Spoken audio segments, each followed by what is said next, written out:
Hello there, my very good friends. On today's wrestling news, even WWE wrestlers hate Def Rebel's music. Seth Rollins gives his thoughts on the whole Hulk Hogan situation. Brody King just bodied a man. And WWE have big plans for this NXT character. I'm Adam Wilborn. And I'm Andy Murray. And this is the news. Okay. Whoa. Look, it's the news. Just that. We were doing Chad Gable's theme beforehand. Just start, shoosh, here comes Chad Gable. Def Rebel is so crap. Yeah, this is it. They're kind of like, it's almost a guilty thing at this stage because they are such whipping boys for this era of WWE. But look, facts are facts. I mean, it's an opinion, but never mind. This is pretty much a fact. These entrance musics are not good, and this is an opinion reflected by some people on WWE's roster. Fightful Select have a report here. It, of course, comes in the wake of the Royal Rumble, where the quality of the entrance themes is very apparent in the Royal Rumble, because the countdown hits, and you spend about 5 seconds figuring out who it is. On the stream, I didn't know half the people were. This is it. Like, unless it's like a record, like an old one. Like when Nikki Bella came out. Trish, I got. Trish, Nikki, like Alexa to a degree because she still has the da-da at the beginning, right? But then like Zoe Stark comes out, or even Finn Balor, and I'm like, what's this? I only knew it was him because he has the F word across his... Yeah, he hates it. Why do you make me think of that, Finn, when you come out? Yeah, why are you swearing, F-ing and Jeffing all over the place. But it's very prominent after the Rumble, and Fightful are noting here that a number of talent in WWE don't really care about these unidentifiable generic themes either. Now, Fightful in the past have said that the talent, no talent that they have interacted with have collaborated or spoken to Def Rebel when it comes to getting input on songs. On top of that, they've also been told that several people have expressed unhappiness at their themes, the quality of them, and they've actually made attempts to get their old music back. I'm not surprised. Yeah, me too. WWE has also they've made requests to change a bunch of themes for talent that has had some pushback, some vehement, yeah, that word, strong pushback. So they've gotten the wrestlers going, we're going to give you a new Def Rebel and they've gone, no, my current theme is better. So like very few people that they've spoken to are actually happy with the themes. A number of incoming talent as well have also kind of preferred to take music with them. Mm-hmm. A recent example of that would be Jordan Grace, who has the rights to her theme. So whether or not the agreement with Def Rebel and WWE is up, that is unknown. But look, something's got to give with this. I think that they probably can't use, or they don't want to use like old CFO's music because of licensing agreements and royalties and all of that complicated stuff. But look, at the end of the day, music is very important to a wrestler's presentation. Huge. Yeah, it's massive. And a lot of these themes are just characterless. Yeah, as you were giving us the details of that story, I googled, are there any good Def Rebel themes? Roman Reigns. About Roman Reigns, like Charlotte Flair, but like both of them sort of cheating, right? Gunther, Jey Uso, obviously. Yeah. But then some of them, I thought this is a perfect test, because like the first one that popped up here, it says, Carmelo Hayes. I can't remember Carmelo Hayes. It goes bum bum bum bum bum. It's pretty good. It's not. But it's not recognisable. Yeah, this is it. I couldn't think of it then. Santos Escobar's another one. Santos, it's like dun dun dun dun dun. It's okay. Honestly, if we did like a blind quiz, I'd get like 2. Just for your Ripley count, because it is technically Def Rebel, but it has the geezer from Emotionless and White. I know that bit. Yeah. You've got so much money, just spend it. Pay money, spend money. And listen, Jim Johnson is like 71. He probably doesn't want to come back. But if he does, there's your solution. I think it's right there. CFOs and Jim Johnson, collab. Big Jim, I'll brother. take anything at this point. Like, I get it. Okay, so they're not going to license music. That clearly isn't going to happen aside from the biggest stars. Which sucks. Licensed music rules. Yeah. Like, what are we doing? It must be so frustrating if you're a talent, like you say, because I feel sorry for people like you mentioned, like a Zoe Stark or a B-Fab. Like Finn Balor's is the Judgment Day. This is the worst. Especially when you compare Finn Balor. I know he can't be that as a heel. He can't be like, he can't do that. Yeah. But it was godly. I know it's Finn, but it's Finn Balor, mate. That old one was great. Yeah. Even the Last Judgment, the altar bridge. Yeah. That one. That was good stuff. Now we've got, I don't know, a bad... Perfect example of this, Bailey. Yeah, there you go. Yeah, it starts like 10 times, and then it's like, doo-doo-doo, role model. What's going on? What is going on? Is that just the joke that we do in the office, or does everyone's theme have, like, some musical interlude, then the thing that's their character, and then just generic blah, blah, blah, blah. It's Tiffy time, which is good because you know it's her, but like then the song hits and it's like, okay, this is track 17 on a 2 out of 5 mixtape I downloaded from Dat Piff in 2015. How many new themes have you got on your Spotify playlist? Whereas like Shinsuke's old theme or things like that I used to listen to all the time. I listen to Jey Uso's, obviously, it's good. Walking to work. But then Jey Uso is like, that's just the old Usos theme with different ad-libs. Yeah, it's cheating. So, yeet. Fix it. Just fix it. I don't think there's many people out there that are real staunch defenders of Def Rebel. There are exceptions, as we mentioned, but yeah, man, I think with the amount of money they got, and I get it, like, if you want to say, well, if they're going to license music, then what happens 5 years down the line and pay more money? You ain't going to struggle. Yeah. Like, you're rich. I'm not saying they do the bloody final countdown thing and pay $250,000 every time they play it, but there's a happy medium somewhere in there. Yeah, or just try someone else. If you can't get Jim or CFOs, try someone else. And if you want to, like, look, call in for people's jobs, is whatever. If this is like a times cut, say they have 3 years left on the deal, why not pay them the whole amount of that deal and just move on? Yes, exactly. Everyone's that way happy. You're not cutting them off from pay or whatever. I don't know. It's not working. It's clearly not working. I think that the Royal Rumble was a prime example of that. Right, let's move on and talk about... Oh, good, Hulk Hogan again. He's back. Thankfully, it's not him talking anymore about... I wanted to get booed, and I was actually getting booed because you remember 25 years ago when the NWO came out in LA?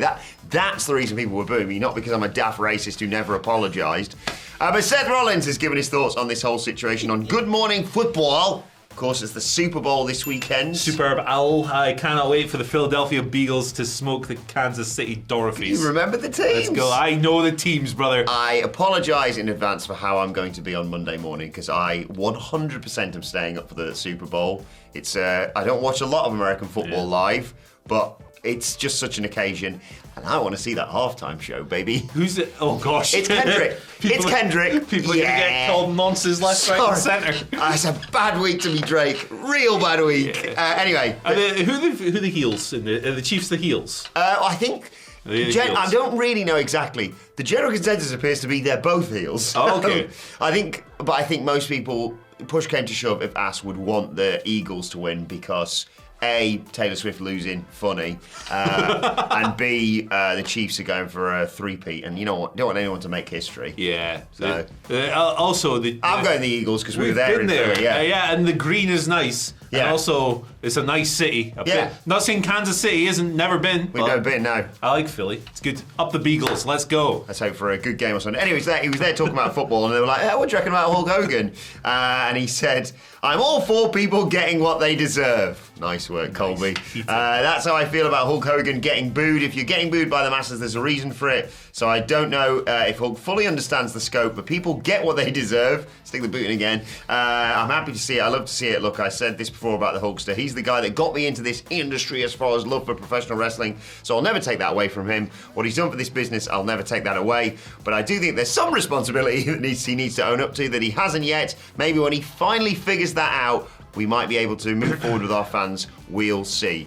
I suppose just echoing what everyone else said, like, this isn't the fact of, as he tried to suggest, because of the whole Republican thing in LA. Nah, The Undertaker came out and he was beloved. Yeah. Like, this is not a politics thing, although yes, LA I think is more blue. I don't know these sorts of things exactly. But it wasn't related to that. It was the fact you're a daft racist. on camera, recorded, shown to everyone, and then, as we discussed the other day when we were talking about this, you didn't come back and chat with the boys, or you didn't make an apology, first of all, and then when you did, especially to the people behind the scenes from the reports we hear about that, it wasn't, sorry guys, I really shouldn't have said that, look, I got carried away, or I've learned from this and I'm going to be a better person moving forward. It was, hey guys, be careful because they're always watching. They'll probably catch you say something else next.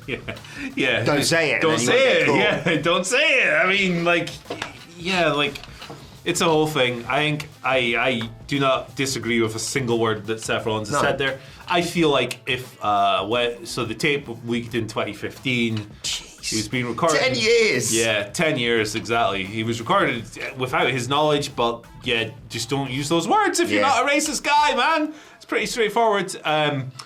With regards to that, if that had come out and the whole backlash starts in 2015 and he's removed from the Hall of Fame, if he'd lived with contrition and showed that he was sorry and been a bit more grovelly and a bit more like shown that this had a really shown any remorse other than getting caught, and empathy for the people for whom the words that he used have been used to just dehumanize and abuse for centuries.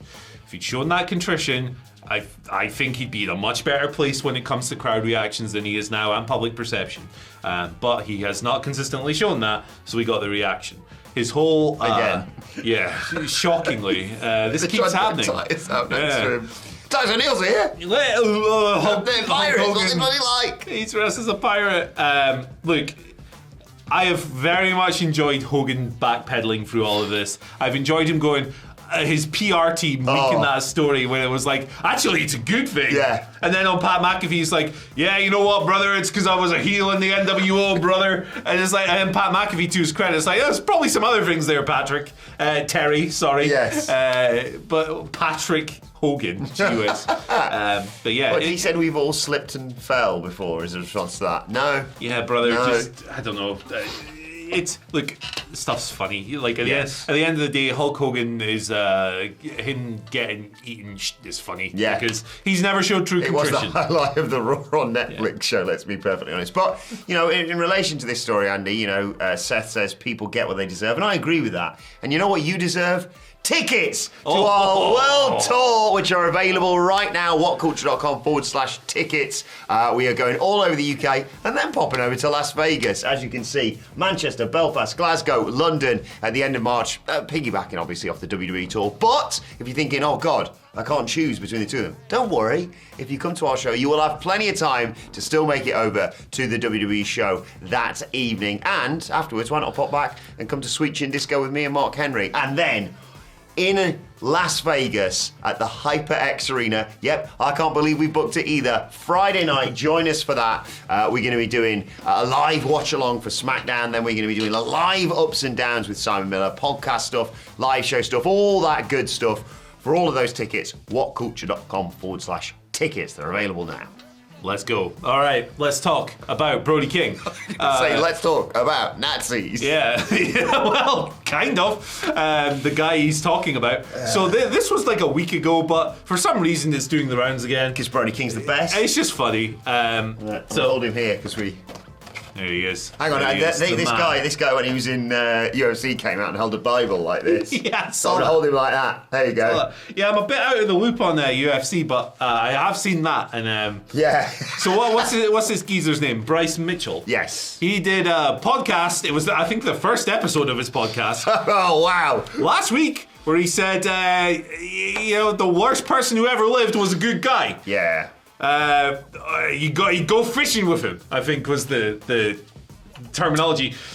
Brody King killed him. Immediately after that, he quote tweeted a picture of the guy's face and said, "Guy thinks he would have been part of the master race looking like an effing Furby. If you think Hitler was a cool dude, please consider going out the same way he did, in a bunker in Berlin," which, by the way, if you go and visit, this is quite poetic. Oh. If you go and visit Hitler's bunker in Berlin, do you know what it is now? What? A car park. Really? Just paved over that. Get rid of it. Pave over that nonsense. It was quite funny. You go, and it's beside the Holocaust Memorial, but if you go, which is like the memorial to the murdered Jews of Europe is like one of the most affecting things you can do. and you come out of it, and at the other end, there's just like these housing blocks in a car park, and a tiny little plaque. That's awesome. At the bottom. It's like the great job out of there. But yeah, look, Brody King rules. Listen, God's Hate, the band he fronts, has songs about killing white supremacists. So, finish the job, listen to those lyrics. Jeez. It's no surprise. And I love Brody King. He's one of my favorite wrestlers. I love God's Hate, the music, the band. Yeah.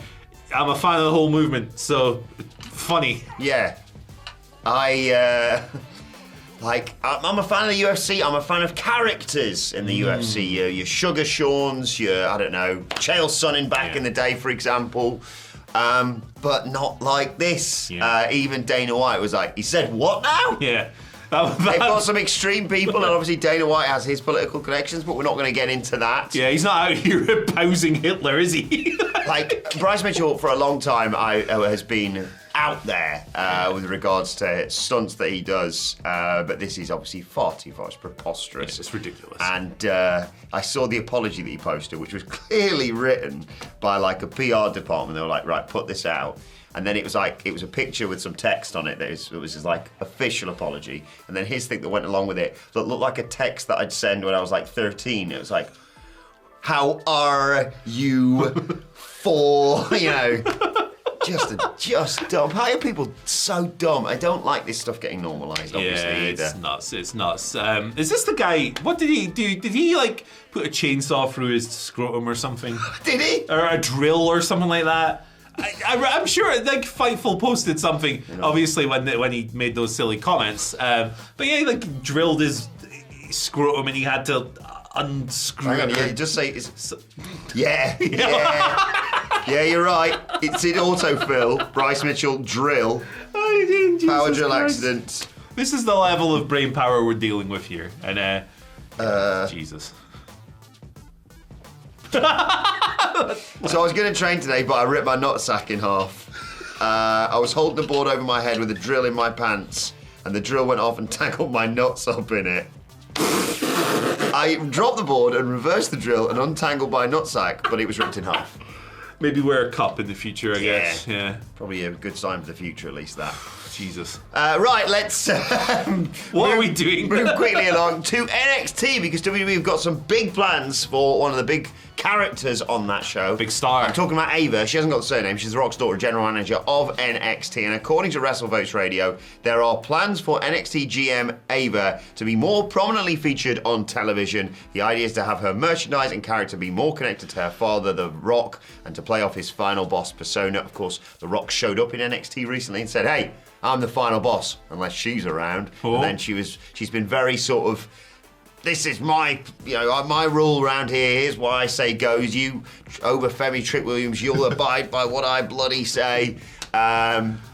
Interesting decision to do this going forward. The final boss of NXT. Yeah. Assistant to the final yes. boss, perhaps. And I did like the report that Ewan Hamlet did the other day that was like, The Rock was definitely not coming back for WrestleMania, but because the report leaked in November... Yeah, he's pissed. He's like, sod that, I'm back! So maybe, I don't know, mixed tag at WrestleMania? Well, Evan The Rock versus Roman Reigns and... Steph? Steph, why not? Why not? Steph could work, at least. Yeah. I'm more invested in coming up with a cool job title for Eva, because she can't be the final boss. Is she like the finalist Final boss squared. Yeah. Or like Might be. end of level boss? Is she like the Robotnik of this business? I don't know. Oh yeah. I don't know. I'd like her flying around in a little egg NXT. with the music playing. What's going on? Here comes Ava. That's great. Fantastic. It's better than Def Rebel, let's be honest. What theme music would Def Rebel come up with for The Rock? The Rock is cooking. Do you smell it? Riff. Boring riff. Ding dong. It's the final boss. Watch out. He is the last boss. He's garbage. Really. Is the direction you can... No, maybe not that one. But let us know your thoughts. What do you think about this whole music Def Rebel situation? I'm fascinated to know. Let us know your thoughts in the comments. Back later, talking about Jey Uso and that backlash, which I think I think is really silly. Yeah. So hey, maybe you hate Jey Uso. I don't know, but it seems like a nice guy to me. Well, whilst you're waiting for that after news, why not check out this video? We're right here. Skadoosh in your moosh. Bye. Bye.